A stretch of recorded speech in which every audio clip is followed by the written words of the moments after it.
Yeah. Hey everybody, welcome to another edition of the West Coast Preps podcast. As you see, we're missing one of our hosts, Jack Loader, but I think we've got a better edition in here today from Leigh High School. Of course, I will introduce him in a second. I am Chris Jackson, Dylan Grausz, and we've got Shayan Shariat from Leigh High School. Off to a great start.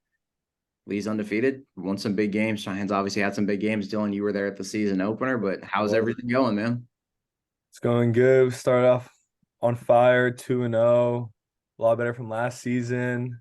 Started setting the tempo and it's looking good. Great defense we're having this year.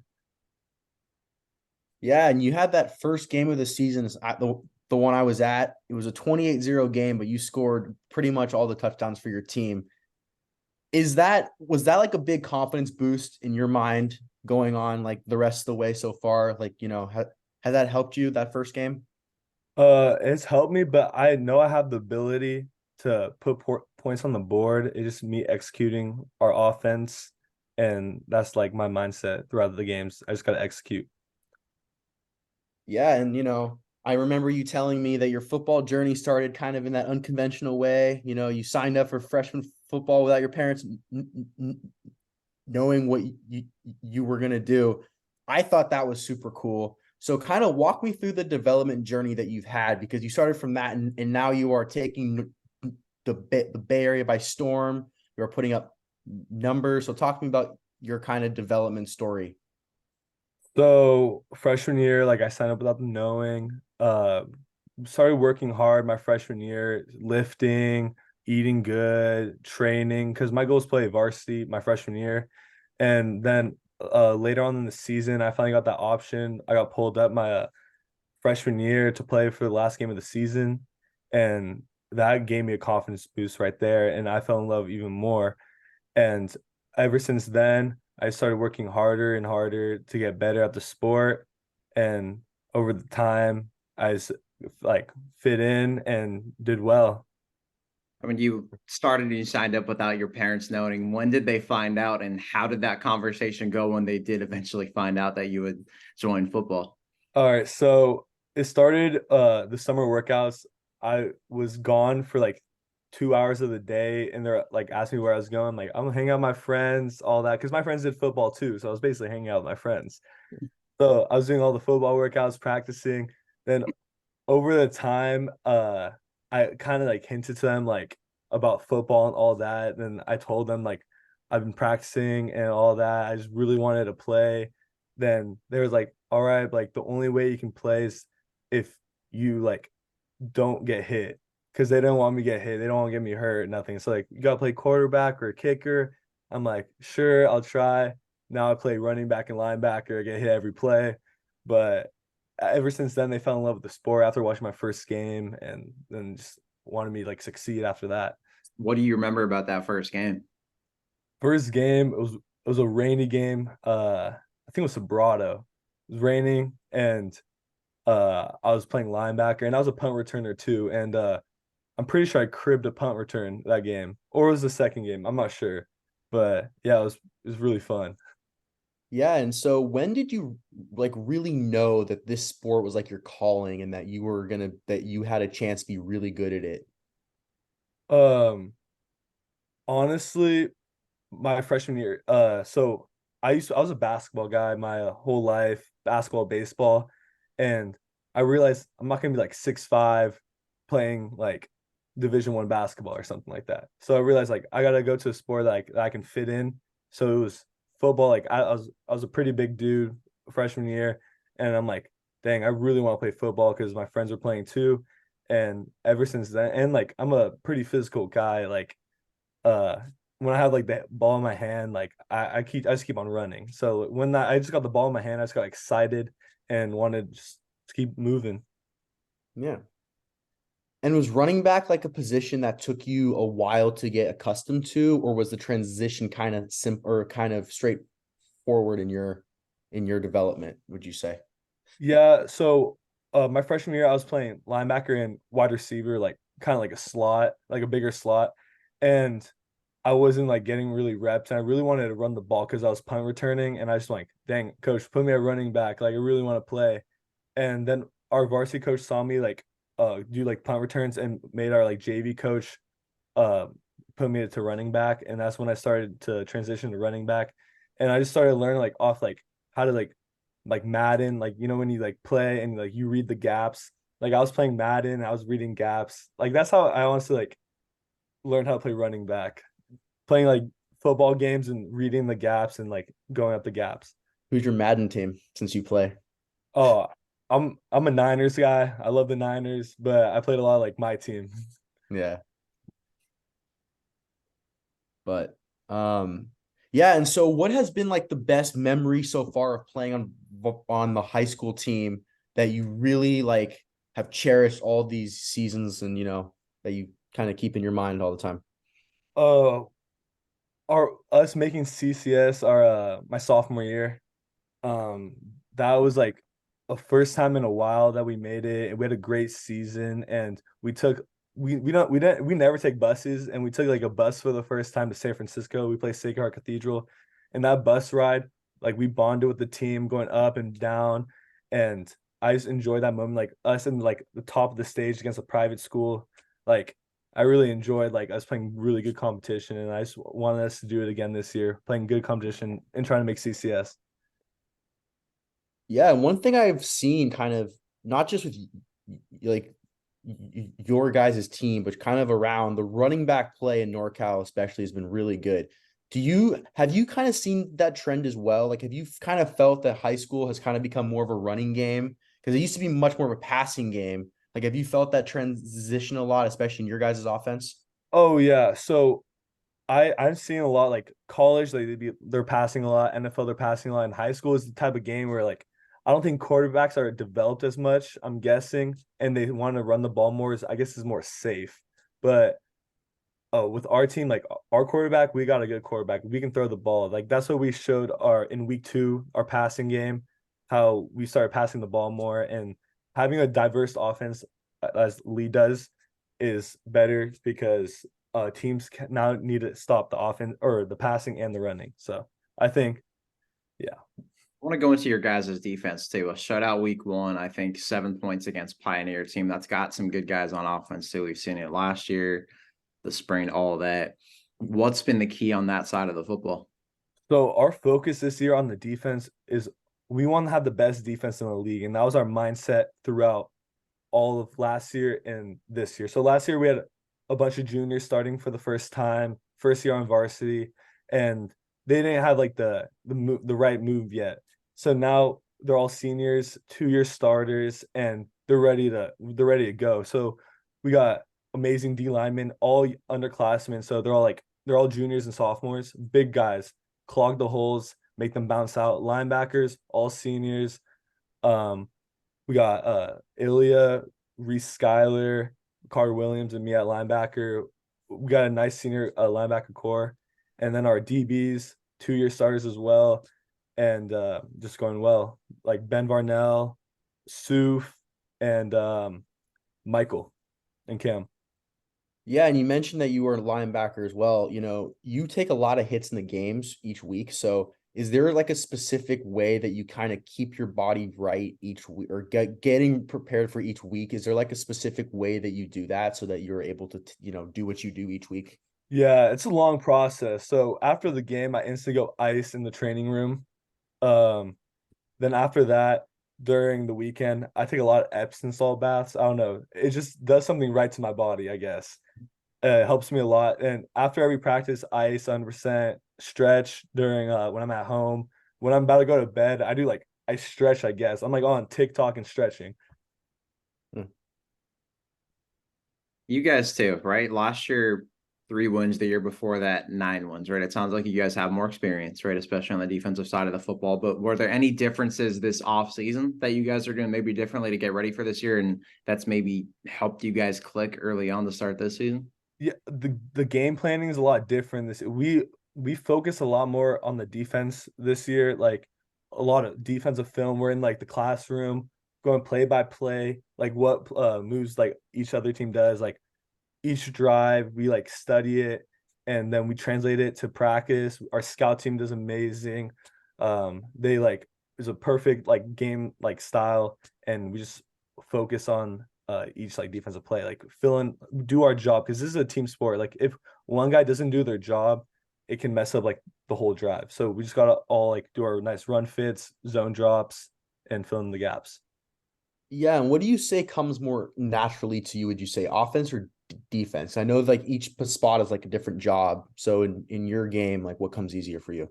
Honestly, offense comes easier to me, um, because I've been playing. I was D line my sophomore year and junior year mainly, and this is my first year at like linebacker on like middle backer for my senior year, and running back I've been playing since freshman year, and I've just been more comfortable with it, seeing the gaps, seeing like what everyone does, so more comfortable at running back. Yeah. Who's your favorite player ever? Um, Walter Payne, because he's a dog.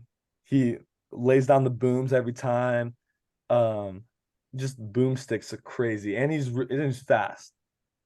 Yeah. So as a Niners guy, is there any Niners that player that you watch specifically and you think, huh, this guy is a guy that I can see myself being someday? Christian McCaffrey, new Niners guy, but he can catch the ball, run the ball, and throw the ball. And I can catch the ball, run the ball, and throw the ball too. There you go. You have goals of playing at the next level? Yeah, I do. I'm trying to look for college by the water. And my dreams play at a 4 year, and I'm striving to play. Did you go to any camps over the summer too? Yeah, I went to San Jose State, Stanford, Sac State, Cal, um, and one other I just forgot. Yeah. How special would that be for you to get that chance to play football at the next level, and how would you make a program better? It's my dream to play the next level, but I'm a versatile guy. Wherever the coach needs me, I can play. I feel like I can play on the offense side, the defensive side. I'm there for the special teams. Like I'll play anywhere they need me. Yeah. And so what do you really want to see in a program for you to be like, I really want to play for this school. I really want to be, I want to live here for 4 years and all that. Um, so location is very important to me. Like I need to have like love the atmosphere around me. So the water basically. Um, then having a strong academics, because academics is really important. Like for my after college, like I have a plan of going like sports medicine or economics. I can't figure it out yet. But then on the like football side, having a great program, like really like coaches turning us to young men, and like to help us in the future, like not just football, but like they can coach us into like being strong like men in the Yeah. future. And why sports medicine and why economics? So sports medicine is, I always wanted to be like a doctor or like a nurse when I was younger, and I was feeling like I like helping people, and that's what I really want to do. And and I love sports, so they click together. Then economics is, I like numbers a lot. Like I love like the stock market, like buying, selling, all that, and I just really enjoy that on the side too. So I'm just trying to pick. Yeah. And would you want to ever stay involved in sports in either of those fields at all? Or is it kind of after college, you're kind of done with the whole sports scene situation? Oh, if college is going good and I have that option to make the next level to the NFL, like that's 100% an option right there. That's my dream. And now a couple of questions we ask everybody. First, what's your favorite restaurant? It could be fast food, local chain. What is it? Favorite restaurant, uh, taco trucks. So it's not a restaurant, but like Yep. I just love taco, like quesadilla tacos, my favorite. What's your So order? Huh? What's the order you get there? Okay. So I get strawberry horchata. It's my favorite. Then there I you go. get I get four quesadilla tacos with like the broth, and you dip it in, Mhm. and that's my order right there. There you go. Now, what Yeah. about favorite TV show? Favorite TV show? It's gonna be, that's a hard one. Uh, um, it's My sisters I have two sisters and they hooked me up on like these like girly shows, but like I I find them really interesting. Like Gossip Girl, it goes crazy. Like Yeah. I love it. Like Grey's Anatomy, I've been watching it, love it too. What? Yeah, that's basically it. Yeah, Vampire Diaries. I don't even know. I watch it with them. It's good. Now, do you have like a pregame song that you have to put on before every game? Like, what's your favorite? What's that go-to song that just gets the juices going each week? All right, it's kind of weird. I bump like reggae a lot before games or like country. I don't even know why. It's just like whatever is like I put on and it bump. I just get hyped. I don't really listen to rap like that unless like I'm in a really like rap mood. What are the favorite artists then? What's your favorite reggae artist and favorite country artist? Uh, I gotta go on the Spotify real quick. I got a couple in mind. I got like Stick Figures, like one of my favorites. Country, Good one. Morgan Wallen. So right there. Those are good ones for sure. Yeah. Yeah. So, well, Cheyenne, that's all we've got for you, man. We really do appreciate you taking the time and hopping on, and congrats on your 2-0 start and all your All success. right. Thank you so much for Yeah. having No, me. anytime, man. Anytime. I appreciate your time. All Yeah. right. Thanks for Thank coming you. on. Have a good one. You too. Yeah, he was a fantastic guest. Shayan Shariat's put up big numbers these first 2 weeks at Leigh. Public school in San Jose, you guys are going to want to check out a lot of sports too. They've had good basketball teams. Girls soccer's been fantastic. They've had D1 baseball kids. Definitely don't sleep on San Jose public schools for sure. And Dylan, I guess you've seen him. So before we kind of move on to our next topic, give me your little scouting report and breakdown on him. Well, first of all, I do have to say that the environment there is superb. I mean, I walked in and it was just everyone was it was week one, but you could tell that the hunger for the game coming back or for the team returning was just off the charts. The environment was great. Fans were incredible. It was a positive environment too. I was really impressed with what I saw overall. I thought it was actually funny. It was a blowout. It was a 28-0 game. It was a clean game. There wasn't any turnovers from either side. Everyone, they were playing stout football. It was just a good game all around, and I was impressed, especially because it was the first game of the season. You would expect them to be, to see some growing pains a bit, but it was a clean game, a well played game, a hard battle, and I was impressed. I really liked what I saw from both Leigh and Lincoln, so it was good. Now we're through 3 weeks of football, right? Solano County's through 3 weeks, and Sacramento area where I am is through 3 weeks, but the rest of the area, Bay Area, you've got East Bay, South Bay, all those spots at their 2 weeks. What are some big takeaway storylines that you've really just kind of had your eyes on and looked at after 3 weeks of football out here? Well, for me, number one, I would say is that Sarah is unstoppable. I mean, for in terms of NorCal, they beat De La Salle 28-0 in a shutout game. They shut out De La Salle for the first time since 2005. So that's really hard to do because De La Salle has talented players on their team and they're a very well coached squad. So Sarah is they are the team to beat, I think, in NorCal for sure. Another storyline that I've been keeping track of is Campo. They beat Vanden in double overtime the first game. They only lost 6-0 against Amador, so they've been able to prove that they can play any type of game, whether it be offense or defense or passing or running. So they can do it all. So I was impressed with that. And yeah, that's pretty much the main two that I've really just been impressed with. Another one I could even say is Amador is El Cerrito has a great defense. That defense is going to be one of the best in the area, I think. And they just, especially that game against Amador, they played great. They were stopping the offense. They wouldn't let anything go through. So it was great. I've just seen some great performances so far. That's what El Cerrito's calling card has been for just the last decade. It seems like the amount of guys they produce on that side of the football. A few years ago, Robert Freeman. Last year, Warren Smith went on to play D1 football. Kamani Jackson, all those guys. It's El Cerrito football too. It's great defense. They make great plays on offense too that really kind of come in clutch and get the job done. But another team, the one team that Amador's lost to is El Cerrito, and Amador's got that win over Campo Lindo now. What is about Amador Valley, and what do we kind of have to watch for with those guys, especially as we all know Tristan T is going to be eligible in a couple of weeks at the quarterback spot? Well, I would say that is number one. Once Tia comes in, I mean, they've had Aiden Foley has been good, but obviously Tia is that guy that they're anticipating to give him that next step in the offense. So when he comes, I think the offense is going to open up a bit. And then they got Goldsworthy at the tailback spot, and he's a great ball carrier. He's aggressive. He can find holes. He runs through people. Great player. And again, like that Amador El Cerrito game, great defense. Amador Valley's defense is also a great defense. They're known for that defense as well. And like I said, they're well coached. Danny Jones is a really good coach. He knows how to utilize all of his players the right way and put them in spots to succeed. So I think Amador Valley, they're going to be a good team this season overall, I think. Now I'm going to give some of my top storylines from the Sacramento region. Before then, I got a pretty big question for you just regarding the NorCal football pendulum. But a crazy stat everybody's got to know.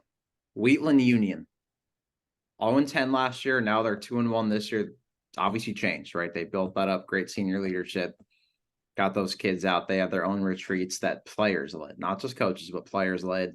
Isaac Martin, one of the leaders there, 26 tackles in their win last week. You don't see a whole lot of that. 26 tackles is a great stat line through 3 games, even better through 2. To have that in 1 week, I guess he was just sleeping near the football, but he's a kid you got to watch for. Another one, Del Oro's quarterback, Caden Pinnock.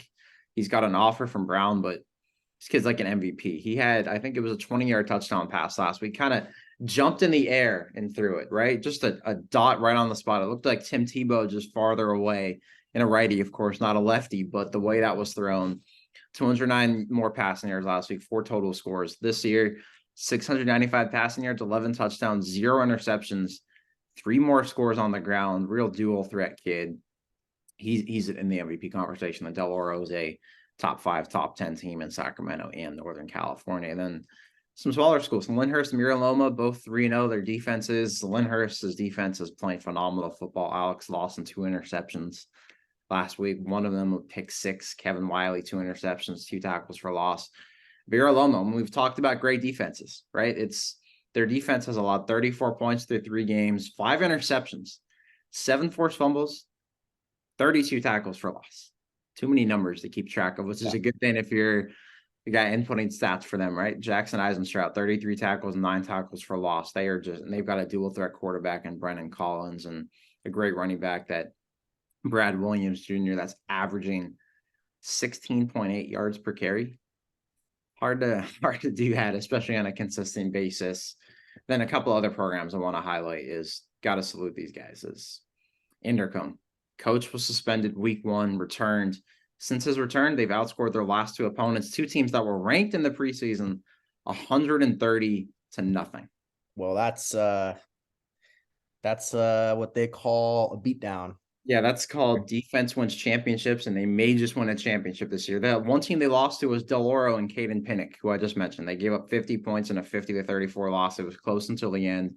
Since then, 2 shutouts, minus 27 yards to Capital Christian, 8 turnovers forced against Indercombe or against Sacramento High School. My bad, the team that's got 2 D1 players on offense.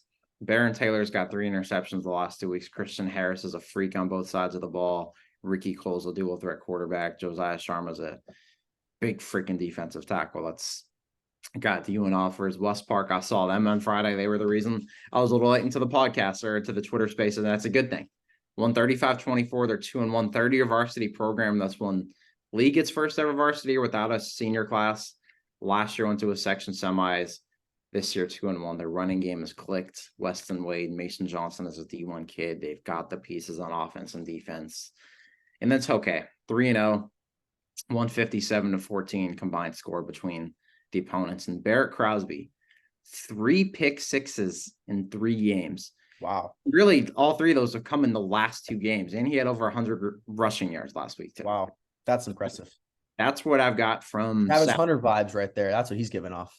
Yeah, it is freaky. It is fun. And yeah, he's another one of those running backs we mentioned in Northern California that it's just going crazy. It's a running game. And I do want to add that Indercombe those 2 games, that proves how big of a deal coaching is in football.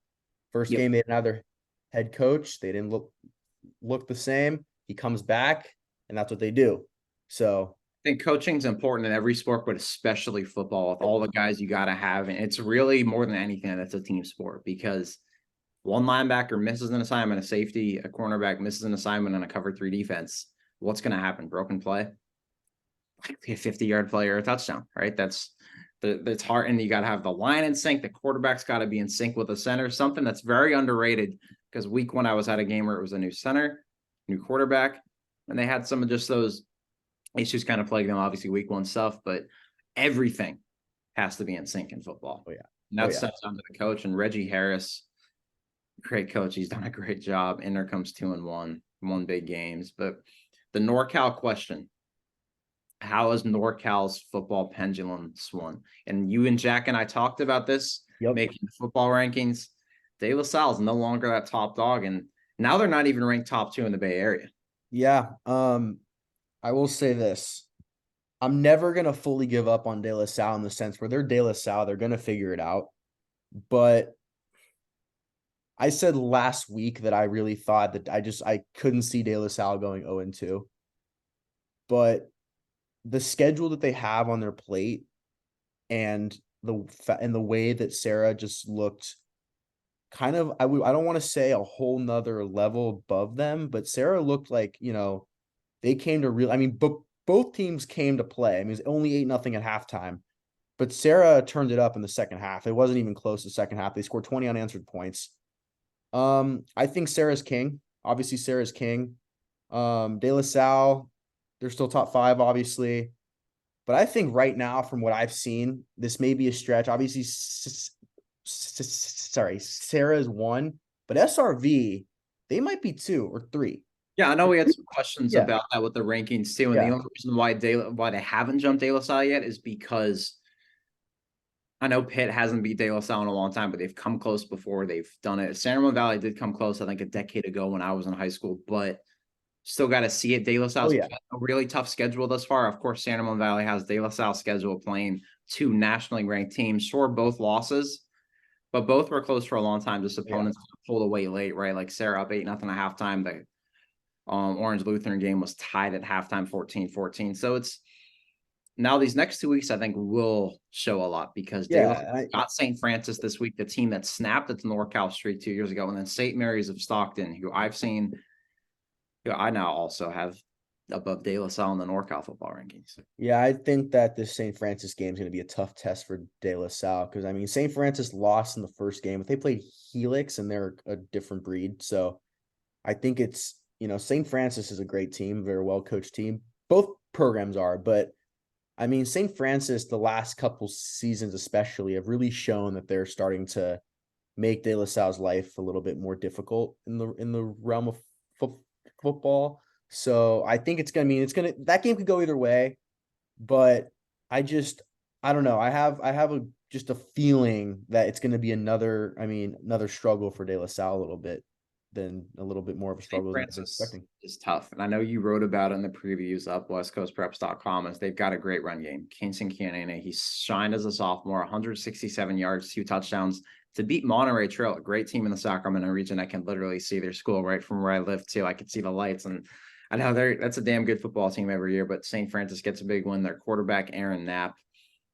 First off, I'm really glad he's healthy. He's dealt with some major health stuff in the offseason. I'm glad he's okay and back on the football field. It's great to see a great kid. Looking really good too. Looking very good. He's managing the offense really well, which is another thing too. Can you only imagine if you didn't have to deal with all the health stuff in the offseason? He's running that offense great. They're winning games. They're playing well. How tough the kid is. I mean, it's pretty. It speaks volumes that he's a tough kid, great player, great kid all around. So St. Francis was the one that did snap Dalo's streak in 2021, a 30-year streak that dated back to 1991 when Pittsburgh was the last one to beat them. Now I believe it's been 5 NorCal teams in the last couple of years have beaten them since. You've seen Folsom, you've seen Sarah, St. Francis. These different teams have come and done it. I think San Ramon Valley has a chance to add to that this year. They do. I do. I think San Ramon Valley is really good. I'm still one of those guys in a lot of ways that has to see it to believe it. That's just the way I am. I have to see San Ramon Valley do it. I guess I got to see Pitt do it too, but I think those programs can. I will say, I don't know if that's an indictment on De La Salle, or maybe I think it's some schools have caught up, right? And there's more great coaches. Look at what Walsh has done at Sarah. What a hire that was. Yeah. He's had some good coaching hires. Santa Monica Valley's had it going. There's a lot of programs that have made some really good hires. St. Mary's of Stockton's been loading up. Folsom has had multiple great coaches in a row, and Paul Doherty's just kept that going. So it's a lot of teams also catching up, and it's hard. It's obviously hard to stay at the mountaintop forever. There's a reason why the Warriors only went back to back. Yeah, and I was going to say, I mean, kind of adding on to your point, I don't necessarily think it's that De La's getting any, they're not getting worse. They're still, De La Salle, but like a lot of teams are starting to follow the model of building just consistent contenders. And I think that's why you're starting to see more open competition in the Bay Area, especially because a lot of these teams have been able to implement the pieces that they need. Like, for example, SRV not only has arguably the best quarterback in NorCal with Luke Baker, but they have a Marco Jones. They have a team that returned from last season, and they have a coach who's been there for years now. So they've been able to kind of build that consistency that they need to succeed. And then you see teams like Pitt, even though Pitt has a new quarterback, they have that after Jaden Rashada graduated, Marley Alcantara is a very good player too. So it's not like you're seeing a drop off either from these new guys coming in. So I think it's just a matter of seeing a lot more competitive equity all around, and which I enjoy because you're not seeing the same teams every year win. You're seeing new teams. And I think that that's great for the area, great for the game. And it's just great because I think in terms of other teams, it gives them the confidence like, hey, we could eventually get there too. And I think you're going to start seeing just a lot more of a dogfight for a bunch of these titles and a bunch of these divisions and leagues and all that. Maybe De La Salle would say maybe they wouldn't, but in some ways, maybe it's good for them too, because then as people catch up right at every level, you've got to adapt and make changes. And it really kind of shows you that chess match and who's going to be the best at chess matches. And right now, Patrick Walsh is winning every single chess match that he's getting involved in Northern California. And the shutout De La Salle 28-0, that defense that senior class Sarah has, it's going to have those teams come up. And now there's more of that pendulum swing in NorCal. Sure, maybe De La Salle comes back and takes over NorCal again next year. It's very possible. They've got a lot of kids returning next year, especially in the backfield and especially right. So it's there's a lot that can change, but there's been teams catching up, running programs, right? You've got the models out there. Happens at every level, right? So there's a reason why the Patriots didn't four-peat in the NFL. There's a reason why the Warriors didn't even get a three-peat. Of course, injuries get in the way of stuff, right? There's a lot of different factors, but it's also a reason why the Bulls only three-peated twice. Obviously, I think factors got in the way there, but it shows you how hard. That's just my example of how hard it is to stay at the mountaintop at every single level, especially nowadays. And you look at it now, like going back to your example of the Warriors and the Patriots, there hasn't been a repeat NFL champion since the Patriots did in 03-04. And you're seeing like even the Chiefs, they're a dominant team, but they don't win every single, but they haven't won a back-to-back because you see all these other teams also having the pieces and competing. And it's the same in the high school world. You have all these teams that go to NCSs each year, like Campo, for example, they go to NCS, they go to state, but they're not winning it every season because they're also encountering teams that have the same mentality of we want to build a contender. And then, like you said, guys get hurt, guys underperform, some teams overperform, some players come out of their shell earlier than expected. All different things can happen, which can lead to a surprise team being champions or can lead to a closer fight than we thought. And, I'm loving what I'm seeing so far, just all around as a whole, because I'm seeing teams that historically maybe haven't been the best, but they're showing out and they're proving like, hey, these guys are guys to keep an eye on. So I like it. All it takes sometimes is one coaching hire to change everything. Yep. Good or bad. One player sometimes too. Yeah, one player sometimes too can change that, and you want to follow suit, right? It also gives youth football players somebody to model and look up to. That's the way it is at public schools, private, wherever it is. But now let's move on. We've got against the spread. Last week, you and Jack, of course, Jack is not here this week, so the standings will have to go percentage-wise, or maybe I'll fill in for him. Maybe I'll take over his spot this week. Put yourself in Jack's shoes for a change. I will. I'll probably do better too. Last week, you guys both went 5-9. It does show you though why Vegas usually wins. I'm not Vegas, but I'll try to be Vegas with the spreads here, of course. But let's just start off with the game in Mountain View. St. Francis against De La Salle on Friday. St. Francis is 1-1, lost to Helix from San Diego, beat Monterey Trail. De La Salle 0-2. But like I mentioned, St. Francis is the one that snapped its streak in 2021. De La Salle won last year. The line, De La Salle still favored on the road, -2.5. Yeah, I don't necessarily agree with that one. It's kind of hard to, especially after coming off a road loss, to favor them again on the road against a team that's given them trouble in the past. I don't think they're going to cover that. I think St. Francis is going to come out on top. So see St. Francis outright too. I do. I think St. Francis outright. I think I'm not going to give a spread prediction on that one because, like I said, that game could go either way. But I do think St. Francis is going to come out on top. Not to say that De La Salle is not going to put up a fight. It's going to be like I said, it's going to be a dogfight of a game. But I do think St. Francis, just from what we've seen so far, is more equipped to come out on top in that one. And now here's Acalanes against Amador Valley. Acalanes 0-2, but here's who they face: the defending state champion in San Marin, and then a defending NorCal champion in San Ramon Valley. Amador Valley 1-1, lost to El Cerrito, beat Camp Lindo. Defense is playing phenomenal, but got to face a high octane Acalanes offense that has good quarterback play. Trevor Rogers, Paul Keener, 2 Division I commits. Keener to Princeton, Rogers to Cal. The line though, Amador's favored -1.5. I don't think Amador is going to cover that spread because as good of a defense as Amador has, every team has a kryptonite. And I think that Sully Bailey, a quarterback who's been playing very well as of late, and Trevor and Paul, the receivers. I mean, there's only so much you can do. And they've played 2 quality teams. It's not like you said, it's not like Acalanes 0-2 playing bad teams. They've played 2 of the best teams in NorCal, arguably. So they're a good 0-2. They're probably the best 0-2 team around. So, I mean, Acalanes is dangerous still.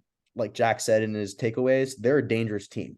So I'm going to say Acalanes is going to, they're going to not cover. It's going to not be covered by Amador. I think Acalanes is going to take that game.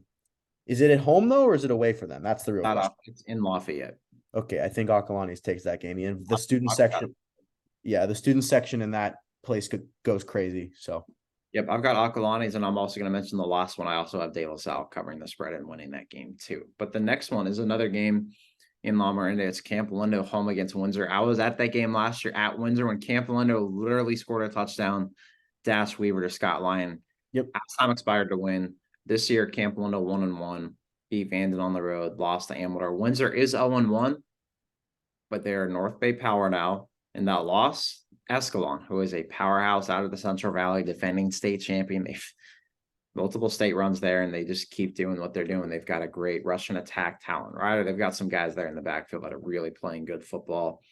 The line for this game, Windsor favored on the road -6.5. Yeah, I think that they're going to cover the spread. I can see that happening, not because either team is bad, but I think because Windsor has Hayden Anderson, and that kid's a freak. I mean, he's ridiculously good. And I mean, he's one of those guys where you could put 2 guys on him and he's probably still going to go off on you. So, I mean, Campo's a great team, like I've been saying, and honestly, they may surprise us, but just for the purposes of, the matchups in this situation, I do see Windsor covering the spread in this game. Me too. So, yeah, I have Windsor covering the spread and winning that game. Hayden Anderson's a tough cover for everybody. Brother's a good quarterback. They've got good running back play. They got good receiver play. I think it's Windsor's time right now. And then Liberty against Will C. Wood. Wood 3-0. Beat Dixon, beat Sacramento, beat Chavez. Really kind of a growing program out of the 707 in Solano County. Liberty is 1-1, but crushed Enoch's on the road. 1-point loss to Los Gatos and a crazy Los Gatos comeback. In the last meeting last year, Liberty won 48-7. This year's game in Brentwood, Liberty facing a tough Wood team, 3-0, but Liberty right now favored. The line -13.5. I think that Liberty's going to win, but they're not going to cover the spread. I mean, it's not going to. I don't think it's going to be that high of a win for them, just because Wood is a very good program. That they're good. Their defense is pretty good. Their offense is not bad either. Liberty's just. I mean, they're such a. I mean, they played well against Los Gatos. I mean, they played well. One Great could game. argue they should have won that game. It's just Yeah, Los and I mean, it was Gatos. one of those losses where it really could have gone either way. It truly could have. They just at the end there wasn't enough game left, so it happens. But I mean, Liberty's such a dominant program overall. I mean, they're a good team. They're a very good team. They got a lot of talent. So I think that they're gonna win. I think it's gonna be a win for them, but I don't think they're gonna. It's probably gonna be 6.5, 7 in my opinion. Just if I could ballpark it, but I think that they'll come out on top. I've got Liberty covering. I love Jackson Bell. Sage Robertson's playing great at quarterback, and what they showed against Los Gatos was huge. And Mike Cable, second-year head coach there, is really kind of getting that thing rolling there again, too. Another one, though, a game that was literally just scheduled yesterday because Los Gatos' opponent, Live Oak, game was canceled. Grant was supposed to play El Cerrito. That game fell through. Now it's Los Gatos hosting Grant, a defending state champion from the Del Paso Heights region of Sacramento, 7 p.m. Friday at Los Gatos. Some background. I just got to give them credit, though, first. Both teams, they're not afraid to schedule it tough, especially the last second. Grant, defending state champs, they're 2-1. The one loss was to, a top 4 NorCal team in Oak Ridge, and that was a 3-point game. They've got 2 3-stars in the backfield. Wayshawn Parker is playing ridiculous. He's got multiple offers, 475 rushing yards, 6 touchdowns. Luke Alexander, junior quarterback, transfer from Folsom, 63% completion clip, 717 yards, 10 touchdowns. The receiving core is really talented. You've got Kobe Shabazz, a freshman, by the way, 140 yards last week. KJ Jones is averaging nearly 90 yards a game. They got 6'5" Kingston Lopez to start, safety, receiver, linebacker, wherever the heck you want to play him, 4-star Oregon commit. But now they're going on the road to Los Gatos, a long trip from Del Paso Heights. Los Gatos 2-0, right? Beat Liberty. Always just kind of have a way to find and comeback wins under Mark Krill. They've done that the last few years. AJ Minyard, Jalen Thomas, great connection. Minyard's got 6 touchdown passes through 2 games. 3 of those to Jalen Thomas, who's averaging 112 yards per game. It's a big one. It's a big game. Greg will be at that one. The line, though, on the road, Grant is favored big. Minus 15.5. Well, I just first want to give a shout out to both of these teams for scheduling such a hard game on a short week now. They have a short week to prepare, so I'm all for it. It's great. I don't know. I mean, I haven't seen either of these teams play in person, so I can't say much about. I don't want to say too much about the spread. I'm just gonna go with what it says. But man, this game is going to be a good one. I mean, you got 2 teams that are just really, really dominant, and they decided on a Tuesday before a Friday game to say, screw it, let's play each other. And now they're preparing for it. So, I mean, this game could very well turn out to be one of the best games of the season. So I'm excited to see what happens. So who do you got covering the spread? Grant. I'm gonna say that that Grant's gonna cover. Like I said, I don't know too much about either one that I've seen, so I don't want to speak too much on it. But I'm gonna say Grant's gonna cover. You can't. They got 2 3-stars in the backfield. Like they're loaded with talent. They got talent on all throughout the roster. Los Gatos does too. But man, it's gonna be a good one. It's gonna be a good one. Yeah, Grant, I've covered Los Gatos before. Now that I'm in Sacramento, just let's wake the world's eyes up to Grant High School. They are loaded. And the scary part is the other 3-star running back at UNLV commit, Devin Green, hasn't even played yet. And you've got Wayshawn Parker's averaging 9.9 yards per carry. I love what Los Gatos has, but I can't pick against Grant. I think I would be a fool after I've seen them before. I think Grant covers. I think it's going to be very close to the spread. I think a 16, 17-point game, maybe a late score. This is a great resume game for both teams. If you lose this game, especially Los Gatos, you lose this game, it's not a bad resume game at all. This is prepare you for when you have to play likely CCS D1/Open this year, which I know that they've come so close 2 years in a row to winning that opening round game. Playing a team like this, the week of the season on short notice is really going to prepare you. Yeah, and I think this is also the type of game that if you're able to keep it, if both teams are able to keep it close and play well against each other, either way, the outcome of the game, you're going to look at both of these teams and just put some utmost respect on their name. Like if Los Gatos plays Grant close or vice versa, you're going to look at them and think, damn, these guys are really, really good. Now we've got a couple of other intersectional kind of interregional, I guess you could say, matchups coming up. Another one is Menlo Atherton home against Patterson. MA is 1-1. The loss by 3 points to Bellarmine. The other one was they beat Elk Grove. And Patterson is 3-0.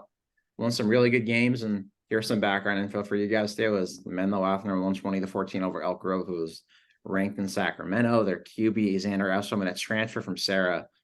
22-31 passing last week, over 200 yards. 10 completions to Owen Van Lowensells, who had 124 yards. They've got a 6'7" tight end in Alec Marshall. They've got a D1 prospect on defense in Devin Hyde, who forced 2 fumbles. He is 6'5", outside backer, edge rusher. He's a stud. But Patterson, the class of its league, they've got some size too. 2 edge rushers, 6'2" or above, over 220 pounds each. One of them is 6'4", 245. I believe the other is 6'2", 220, 225. A sophomore interior D lineman that is freaking massive. His older brother graduated last year as a 1,500-yard rusher. This kid's a stud. And they've got a sophomore quarterback last year who had nearly 2,000 yards. They've got some good receivers. Noah Cozart, their head coach's nephew, assistant son, 7 picks last year. He's the leading receiver. And they've got a ground game. That was a big question mark just on paper, but their coach was confident they would have it. 2 300-yard rushers through 3 games. Jeremiah Lugo, over 300 yards, scored 4 times last week, and Kobe Joseph, over 300 yards. 2 p.m. game Saturday at Menlo Atherton. Right now, Menlo Atherton, though, at home, favored -6.5. Yeah, I think they can cover that. I'll be at that game, so I'm excited to see what's going to happen. I haven't seen either of these teams play yet either, so I'm really excited to see the action that goes on Saturday. Menlo's got, I mean, you got a 6'7" player on your team. You know, it's going to be hard. You really got to strategize to cover them and stop them. I think Menlo is a well-coached team. Both teams are, obviously, but I think Menlo's going to cover that game. I'm excited to see how this quarterback matchup shakes out. Xander Eshelman against Max Medina. I do, though, have Patterson covering the spread in this one. I think actually on our website, I may have picked them to win that. Check that, confirm that for me. See, but it's going to be a really, really freaking good ball game on Saturday afternoon. Another one between Sac Joaquin section and Bay Area. Oak Ridge, Honor Bowl. I'll be out this Saturday. 2 big games there. This is the capper. I'll be covering Oak Ridge against Clayton Valley. Oak Ridge 3-0. Top 3 team in the Sacramento region, top 4, top 5 in NorCal. They beat Grant a couple weeks ago. They beat Madison of San Diego, and the Honor Bowl down there too. Clayton Valley 1-1, but this is Clayton Valley is a team that also loves the schedule tough. 3-time defending league champs in the EBL Mountain. 1-1 beat Salinas, lost to a really good Higley program from Arizona. But right now, we've got the line. Here's some of the background information I do want to give you guys though right before. Oak Ridge loaded. 6, just a huge 4-star tight end. Caleb Edwards, 15 offers, leads the team in receiving. Sophomore running back, Jason Womack, almost 400 yards. Clayton Valley, though, quarterback with D1 offers. Some good prospects out there. 240-plus rushing guys. But Oak Ridge at home, night game on Saturday, favored by -8.5. I don't think that spread's going to be covered. It's Clayton Valley. I mean, they're going to make it close. They have Manny Cerna on the line. That offensive line is incredible. It's probably, I mean, I was talking to Coach Tisa about it. He said he thinks it's one of the best lines that they've had in years. I mean, like I said, offense starts with the offensive with the line. If you can block, you can score, you can move the ball. Mason Lovett at quarterback. He's a good player, very good player. They got David Amos. They're a loaded team. They've been good in years past. They schedule tough so that they can prepare themselves for games such as Oak Ridge. And I do think Oak Ridge is going to win, though, because they haven't proved yet or shown yet that they're going to falter. But I don't think that the spread's going to be covered just because Clayton Valley's, they're going to play them so tough. It's going to be a close game. I kind of want Tisa to give me some crap for this before the game. Okay, it's kind of I'm doing this, but I got Oak Ridge covering. I think Oak Ridge wins by 9 or 10 points. Clayton Valley's going to hang in there all game. Oak Ridge, it's super talented team. A 9-10 point game. I think it's going to be a really good game though Saturday night. Let's go to Monte Vista against Bellarmine. Monte Vista under Johnny Millard, second year for him, just 2-0 now. Destroyed Granada and San Leandro. Bellarmine's 1-1, got crushed by McClymonds. I think negative rushing yards, 29 passing yards, I want to say, in that ball game. 1-1, beating Menlo Atherton. The line, Monte Vista at home, -7. Yeah, Monte Vista's covering that. They are not just 2-0. They are allowed 2-0. They haven't given up 10 points yet, I believe, this season. And they have just been looked like a totally different team. They finally have that coaching continuity set, it seems like, and he's there to stay. That team is a great team. Bellarmine's good. Don't get me wrong, they're good. But I mean, Monte Vista is just this season, they're just putting in the work on their opponents, and just I can't pick against them until I see that they look like they're struggling. But the first two games have just been smooth sailing for them, and I don't really see that changing yet. So I think they're going to cover the spread. I think Bellarmine's going to cover the spread, but I think Monte Vista wins. I think Bellarmine's going to come out hair on fire. They're going to play stronger up front, but Monte Vista is going to make just enough plays. Julian McMahon's a freak. Yeah, he's been playing great the first two games of the season. Over 100 yards each game. He's not stoppable. He's huge. So. The kid is a monster, but I think Monte Vista still wins that ball game. And then another one, this would be a great game for Jack to come in here too and kind of give his breakdown. But Piner and San Rafael. Piner's 2-0. San Rafael also 2-0. Last year, Piner won by 3 points. San Rafael, though, a really improving team on the road under Casey Soley. The line for this game is San Rafael -3.5. Yeah, I think San Rafael's going to cover that game. They've been playing great football all season so far. They're the dogs for a reason. They've been playing like dogs. They're good. They're very good. I think both teams are really good. But San Rafael, again, I mean, they've just shown the first two games that they are able to turn it on another notch if they need to.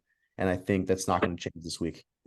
And then the last one we've got is another kind of Bay Area Sac Joaquin section matchup we've got going here is in Rockland on Friday evening. Whitney High School out of the Sierra Foothill League. One could argue it might be the toughest league in Northern California, right there with EBL Mountain and West Catholic Athletic League. Whitney hosting Heritage on Friday evening. Whitney is 1-2, but their losses were to a great Clovis team. Lost to Wood Creek, who's ranked out here, and then they beat Antelope, a team that's won 9 wins consistently every year. Heritage, though, 1-1, keeps growing under Dave Fogelstrom. Beat Foothill on the road in overtime. Lost to Granada, a Quinn Boyd D1 quarterback. Made a lot of plays in that game. It's a big one going on here. Whitney's got some D1 kids. Phoenix Rose, defensive back. He's narrowed his list down to 4 FBS schools, 3-star Datorian Brown Law, 6'4" receiver, committed to Campbell. They've got a 6'5" tight end, Brian McFarland. Logan Sindelar is playing excellent at the quarterback spot. Lorenzo Young is a emerging running back. But Heritage, though, Dave Fogelstrom's had that culture, that program building since he's taken over during COVID. And they've got a D1 receiver on the outside, his second year ever of football. And he's committed to playing Division I football at Montana. Hit over 20 miles an hour last year, and Brooks Davis is back better than ever. The line in this game, though, Heritage did win this game last year, 30-13 in Brentwood. This year, though, literally this game, I know we had one game, I think it was the Battle of the Sacred Hearts last week, where it was an even line. This line is literally even. Yeah. Shoot. That's tough. I don't know who I'm going to pick in that one. I'm picking Whitney. I'll go Heritage. Let's go. We'll go against each other on this one. We might as well. Yeah, we should. You really can't. I mean, it's even for a reason. Like, you can't go wrong with either one of these teams. This is like a Bills versus Chiefs kind of game. You know, you got both just two dominant teams, and you really can't go wrong either way. But because my fellow podcast host Chris over here is picking Whitney, I'll go against him. I'll do Heritage. Some Bay Area flair, though, in this game, too, from the Whitney side is their head coach, Zach McNally, used to actually coach at James Logan. Now he's at Whitney out there in Rockland. His quarterback a few years ago when they went to the section championship was Eli Brickhandler, who is now a D1 quarterback in North Carolina A&T. Started last week, and that kid actually ended up playing his last year of high school ball in East County, right near Heritage at Pittsburgh. So kind of cool connections there. I figured I'd just kind of throw out there. But now it's the last thing. I know Jack got some flack more than anyone else. I think you actually did too. I think you did too for, saying De La Salle would win by a couple. I did. I heard I heard a little bit. What is your one hot take this week? Well, my one hot take, I'm going to say it again from Sarah. I think Cole Harrison's the best tight end in NorCal. I mean, that kid he caught a touchdown pass, the opening touchdown in the game, and he had over 100 yards in that game. But every pass he caught was just like, it seemed like he made it. He's just so much bigger than everyone pretty much. And he's built really well, and he's able to, outrun and outmuscle everyone. And every catch he had in that game was he made it look easy. It's hard to explain, but it was there for him all game. He was in sync. So my hot take is I think he's the best tight end in NorCal right now. I'm still trying to think of my hot take on the fly. It's interesting one to come up with, but you know what? That was on the fly, honestly, too. I was just thinking of one that I could use to rebound after last week a little bit. So that's what I'm going with. You said De La Salle's going to win by a couple of scores last week. I think De La Salle wins by a couple of scores this week. That's a good one. I think that's what I'm going to go with. These probably aren't the crazy spitting hot takes we had last week, but it's what we got this week. Maybe you'll have to text Jack and see what his is, and maybe share that with the world on Twitter. Yeah, when he lands in Boston, I'll see, hey Jack, can you send me some of your hot takes so I can share to the world. Yeah, he got a little bit of flack for saying Acalanes would beat San Ramon Valley, and of course he was wrong. You were wrong too. I told you guys Sarah would beat De La Salle by a couple of scores. That's all I'm saying. That's why you play the game. Anything can happen. That's why they're not one on paper. That's exactly why we play the games. That is 100% right. A lot of these picks we've made will probably be wrong because they're not played on paper, right? But anyway, everybody, thanks for listening. We hope you all have a great rest of your week. Enjoy the first weekend where there's literally football at every level, every day, right? You got high school, you got college, you got the NFL's coming back. It's beautiful. Hop on Red Zone, Sunday Ticket, whatever the heck you do. Get ready for that. But everybody, thanks for listening.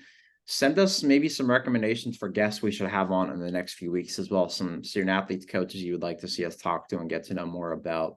Send those our way, team@westcoastpreps.com, Twitter, Instagram, whatever you guys think is best. But until then, hit the subscribe button on YouTube, Apple, Spotify, and at westcoastpreps.com.